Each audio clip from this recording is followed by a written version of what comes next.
Introduced in Circuit Break, Altergeist is an archetype of spellcasters that focuses on using their disruptive monsters and traps to control and simplify the game, before taking it over with their powerful link monsters. Although previously a decent competitor, Altergeist has fallen out of favor due to the lack of support, but with the release of new cards in Duelist Nexus, it may yet return to the format. Getting to the deck list, we have our Altergeist staples, Meluseek and Marionetta. These are the normal summons of the deck, and they search on monsters and traps respectively. Meluseek when sent to the graveyard, and Marionetta when normal summoned. We next have the key card of our deck, Multifaker, a monster that special summons itself from hand if we activate a trap, and can special summon an Altergeist from our deck when summoned, although you cannot summon non-Altergeist the turn this effect is activated. Much of Altergeist's game plan revolves around Multifaker, allowing us to summon whichever monsters we need.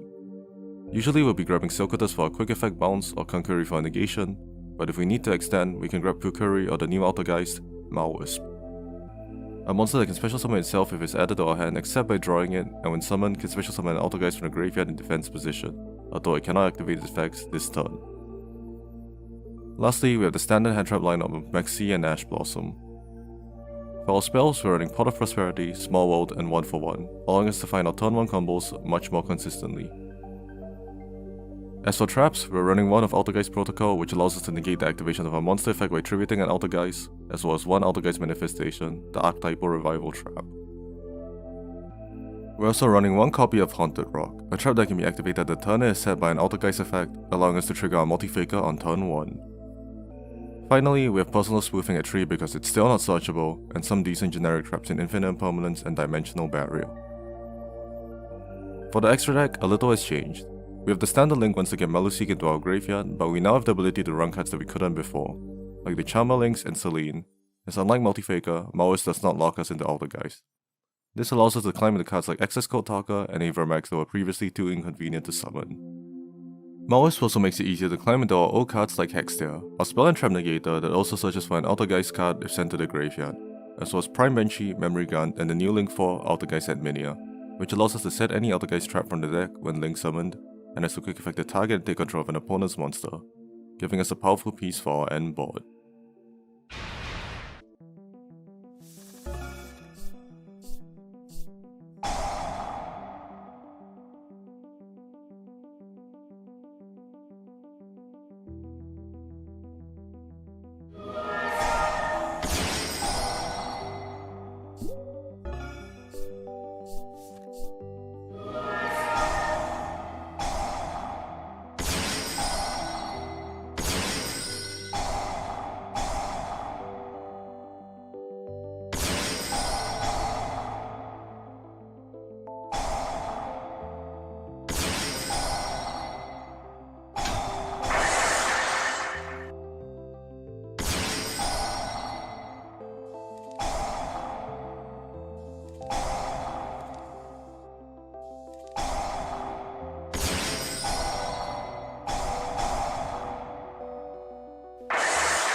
As you can see from the gameplay, the new support has taken Altergeist to a new level of playability. The turn 1 bots they can set up now are pretty impressive, consistently ending on multiple interruptions between the classic Sokotas, Protocol and Hextia, but now with the addition of the brand new Adminia.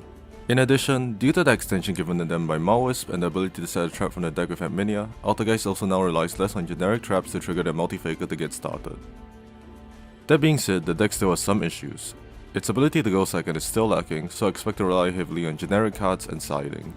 All in all, Maoisp and Adminia were amazing additions to the deck, and Altergeist has made its return as a deck that has the potential to be a player in the current format.